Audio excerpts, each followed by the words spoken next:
안녕하세요. 요즘 주식시장 변동성이 정말 크죠? 코스피는 하루에 4%도 넘게 왔다 갔다 하고 있습니다. 오늘도 장 시작하고 나서는 조금 오르다가 장중에 1% 넘게 빠지고 다시 보합으로 마감을 했어요. 변동성 때문에 장이 급하게 왔다 갔다 하고 있습니다. 오늘은 도대체 왜 이렇게 변동성이 큰지, 최근에 변동성이 커지고 있는 그 원인을 분석해 보고요. 그에 대한 저의 해석과 대응 방법, 제 생각을 마지막 부분에 이야기해 보겠습니다. 요즘 이렇게 그 변동성에 대한 해석을 찾아주고, 원인 분석해주고, 대응 얘기하고, 이런 컨텐츠가 인기가 많더라고요. 저도 벤치마크에서 한번 해보겠습니다. 바로 본론으로 들어갈게요. 일단 오늘 보시면 장 초반에 분위기가 좋았던 것은 두 가지 이유가 있었어요. 제가 지금 보여드리는 기사는 인베스팅닷컴에 뜬 기사입니다. 요약하자면 새로운 약에 대한 이슈가 있었고 5월 미국의 소비 지표가 괜찮았다는 내용이에요. 새로운 약은 덱사메타손 맞나요? 이런 이름이라고 하는데 원래 염증 치료에 사용하던 값싼 약이 렘데시비르보다 치료까지는 아니고 치명률을 크게 낮춰줬다는 뉴스가 나왔고요. 미국의 5월 소매 판매가 전월 대비 18% 반등하면서 경기 회복 기대감을 키웠다는 이야기입니다. 그래서 보시는 것처럼 미국 지수 마감도 괜찮았고요. 그래서 우리나라 증시 출발도 괜찮았어요. 그러다가 11시 30분경에 청와대에서 브리핑을 하나 했습니다. 북한이 담화를 발표하고 연락사무소를 날려버린 것에 대한 대응이었는데 그 수위가 나름 그래도 시장이 생각했던 것보다는 강했던 것 같아요. 딱 그 시점에 주가가 확 빠지고 환율이 튀었죠. 지금 보여드리는 시점이 딱 저 뉴스가 나오던 시점입니다. 오전에 치료제 뉴스 보고 바이오 주식 진입하셨던 분들은 아마 오전 3시간 만에 변동성을 위아래 15%에서 20%까지 겪었을 겁니다. 계좌 녹는 거 순식간이죠, 진짜. 이 시점에 지정학적 이슈로 일본도 잠깐 급락을 했어요. 외신 보도를 봐도 지정학 요인에 의해서 아시아 증시가 주춤했다고 나오고 있죠. 그리고 계속 갖다 붙이는 2차 유행에 대한 이야기도 있고요. 지금 시장의 유동성은 역대급으로 풀리고 있는데 지수는 많이 올라왔고 대내외적 이슈는 지속적으로 발생하고 그러면서 변동성을 키우고 있습니다. 자, 여기서 제가 벤치마크 한 그대로 하려면 오늘 하루 코스피 지수 차트를 가져다 놓고 저점이랑 고점 줄 그으면서 유동성이 풀려서 일부 섹터가 계속 가고 있는데 리스크 관리도 필요한 시점이다 라고 애매한 말 하면서 시간을 보내야 되는데요. 별로 의미가 없어서 그렇게는 못하겠고요. 제가 주식 유튜브들 벤치마크 하려고 보면서 진짜 궁금했던 것이 있는데 제가 방금 읽어드린 뉴스들 보면 뭔가 대응 방법이 나오는지 크게 궁금했어요. 그냥 뉴스 읽고 원인 분석하고 차트 움직임 읽어주고 저점이랑 고점 빨간색 동그라미 하고 유동성으로 올라가고 있는데 리스크도 관리하자 라고 하는 게 도움이 되니까 막 10만 명씩 보겠죠. 저도 좀 반성을 해야겠습니다. 저도 조금 분발해서 저런 컨텐츠 비슷한 것들 한번 찍어보도록 노력을 해봐야겠네요. 저런 뉴스에 대해서 제 생각을 이야기 드리면 유튜브 만들기는 진짜 쉬워요. 그냥 뉴스 브리핑하고 막 외신의 영어로 된 기사 가져와서 해석하면서 읽으면 되게 뭐가 있어 보이거든요. 그리고 어차피 시장에 대한 해석은 매일 나오고 매일 새롭기 때문에 영상 찍기도 아주 편합니다. 근데 문제는 저런 뉴스 해석을 통한 변동성의 이해 자체가 투자에 정말 아무짝에 쓸모가 없다는 점에 있어요. 왜 쓸모가 없냐면 이미 사건이 일어나서 지수에 전부 다 반영된 다음에 뉴스가 뜨거든요. 심지어 그 뉴스를 봐도 내가 무슨 대응을 해야 하는지 아무 단서조차 안 나와 있어요. 단서를 찾을 수도 없고요.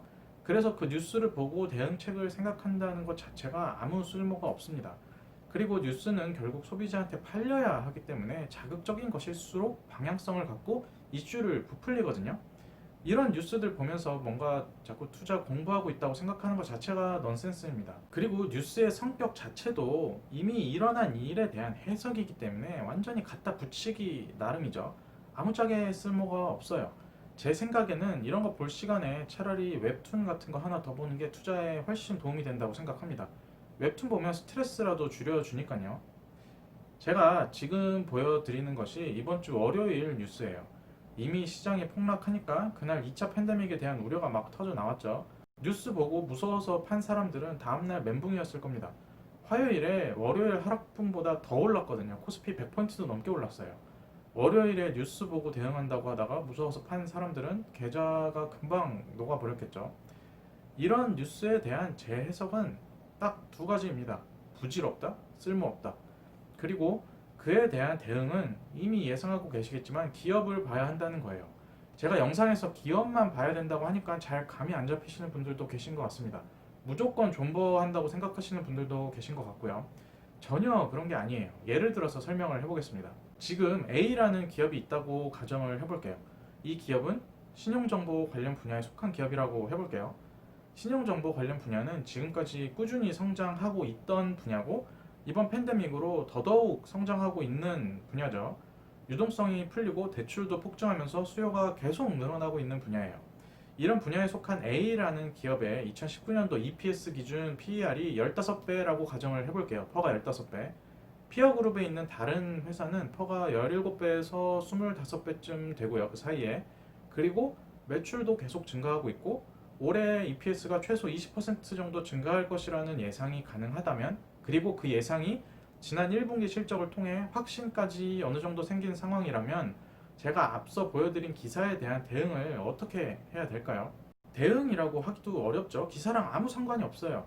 매출과 이익이 성장하고 배당도 일정 비중 주고 있고 피어그룹 대비 밸류도 저렴한데 거기다가 이번 팬데믹 사태 때 이 종목을 편입해서 평단까지 괜찮다면 이거 어떻게 대응을 해야 될까요? 당연히 무슨 대응할 이유가 없겠죠. 본인이 기업을 보고 투자한다고 하면서 저런 기사 보고 불안해서 그냥 막 주식을 팔아버렸던지 뭔가를 했다면 자기 입으로 이야기한 것과 굉장히 다른 투자를 지금 하고 계신 거예요. 추세 매매를 한 게 되거든요. 좋은 기업이 지금 좋은 성과를 내고 있고 평단도 좋다면 저런 사후 약방문 같은 기사를 읽고 뭔가 대응하겠다고 나서는 것 자체가 넌센스라고 할 수 있죠. 그래서 제가 기업을 봐야 된다고 하는 겁니다. 이런 매매나 아니면 투자 지속 여부는 기업을 보고 결정을 하셔야 되는 거지 저런 어떤 이상한 뉴스들 보고 결정하시는 부분이 아닙니다. 그렇다고 무조건 홀딩만 해야 하는 것도 아니에요. 혹시 이 회사가 막 급등을 해서 피어그룹 정도의 밸류에이션을 받거나 그 이상으로 튀어버렸고 시장이 평가하는 멀티플도 내가 산정한 20%의 EPS 성장률을 훨씬 상회하는 수준이라고 판단이 된다면 우린 이거를 오버밸류라고 부르죠. 이렇게 슈팅이 나왔으면 당연히 이익을 실현해야겠죠. 수익을 실현해야겠죠. 많은 분들이 착각하시는 게 유명 투자자나 투자 블로거들이 지금 현금 비중을 높이고 있다고 하는 것을 보고 그냥 뉴스 때문에 우려 때문에 보유하고 있던 주식을 마구잡이로 팔아서 일단 현금 보유한다고 생각하시는데 실제로는 그런 것과 상당히 거리가 멉니다. 적당한 수준에서 수익을 실현하고 적당한 매수 대상이 나올 때까지 현금을 보유한다는 거예요. 지금 시장이 굉장히 빠르게 오르고 일부 섹터는 과열 수준이다 보니까 마음에 드는 매수 대상과 가격이 안 나와서 현금을 높은 수준으로 유지하는 것이고요. 마땅한 매수 대상이 나오고 투자 결정이 선다면 이 사람들 당연히 그 현금 투입을 해서 투자 비중을 높이겠죠. 그냥 뉴스 보고 보유하고 있던 주식 마구잡이로 던져서 현금화 시킨 다음에 동병상련이라고 생각하면 정말 큰 오산입니다. 제가 가입자 게시판에도 이야기를 드렸던 상황인데 지금 우리가 정말 주목해야 하는 뉴스는 저런 뉴스들이 아니고 다른 것들입니다. 정부에서 반박 입장을 내기는 했지만 일단 기사로는 주식 양도세를 전면 과세한다는 기사가 있었고요. 또 하나는 이거는 조금 묻힌 기사인데 대기업의 이익을 중소기업과 나누는 이익 공유제를 밀어붙이겠다는 기사가 있었어요. 시장 변동성 해설하는 기사들 말고 이런 기사들이 정말 투자자에게 중요한 기사라고 생각을 하거든요. 일단 정치적인 것은 다 떠나서 없던 양도세가 생기는 것이 투자자에게 유리한 환경은 당연히 아닙니다. 만약에 장기 보유에 대한 세제 혜택과 거래세 폐지, 주주 환원에 대한 강력한 계도 같은 것이 함께 나온다면 양도세 도입이 조세 정의에도 당연히 맞겠지만 그런 것도 없이 거래세도 축소된 상태로, 폐지가 아니고 그냥 축소된 상태로 뭔가 세수를 늘리기 위해, 그러니까 세수 최적화를 위해 도입이 된다면 당연히 개인적인 투자자 입장에서는 유리하지 않겠죠. 지금 세제가 합리적이니까 그대로 가야 한다 뭐 이런 이야기가 아니에요. 지금 세제도 이상해요. 3억 이상 대주주에 대해서는 양도세 과세할 때 손익통산이 안 되거든요. 양도세 과세 대상에 해당하는 손익에 대해서만 손익통산이 되고 나머지는 손익통산이 안 됩니다. 예를 들어서 A 주식을 4억 보유하고 있고 거기서 1억 이득이 났고 BC 주식을 각각 2억씩 보유하고 있는데 거기서는 반토막이 나서 총 2억 원의 손실을 봤다면 이게 손익통산이 돼서 마이너스 1억이니까 세금을 안 내도 되는 것이 아니고 2억 손실 난 것은 상관없이 4억 보유한 주식 1억에 대해서만 양도세가 부과됩니다. 왜냐하면 지금 대주주 기준은 양도세 부과되는 대주주 기준은 3억 원이기 때문에 그래요. 그럼 양도세를 전면 과세하면 되지 않느냐라고 하면 방금 말씀드린 그런 문제들의 원점으로 다시 돌아가죠. 제 생각에는 양도세 강화는 분명하게 될 것 같은데 그런 과정에서 우리 주주들의 권리를 강화하고 장기적이고 긍정적인 투자 문화를 만들어 나갈 수 있도록 하는 장치들이 같이 시행됐으면 좋겠다는 바람이 있습니다. 이런 제도가 도입되는 과정에서 투자자들 개개인에 미치는 영향이 많기 때문에 이런 기사와 도입 추이에 대한 관심을 갖고 지켜보셔야 된다고 생각을 해요. 그리고 또 하나 뉴스가 대기업 이익을 중소기업과 나누도록 하겠다는 이익공유제에 대한 것이 나왔어요. 이익공유제. 네. 취지는 중소중견과 상생한다는 것이고 대기업 이익에 대해 중소기업이 기여한 만큼 공유를 하겠다는 것인데요. 일단 기업의 주인이 주주잖아요. 이게 저는 기사에 나온 그대로 도입된다고 믿기는 조금 어렵더라고요. 그냥 자극적인 기사를 내려고 내용도 좀 강하게 썼다고 생각이 되는데요. 기업의 이익이 주인인 소액주주에게도 공유가 잘 안 되는데 대기업 이익을 중소기업과 나눈다는 발상은 상당히 신박합니다. 이익은 각자 영업활동을 해서 버는 것이고 올바른 방향이라고 하면 이익을 강제로 나누게 하는 것보다는 중소기업의 영업 환경을 조금 더 공정하게 만드는 것이라고 생각을 하거든요. 대기업이 국가의 적도 아니고요. 저 기사 자체는 좀 강하게 나와서 저렇게 된다고 뭐 글자 그대로 믿기는 어렵지만 투자자에게 굉장히 큰 영향을 미치는 이슈다 보니 우리가 지금 주목해야 하는 것은 저런 기사들이라고 할 수 있어요.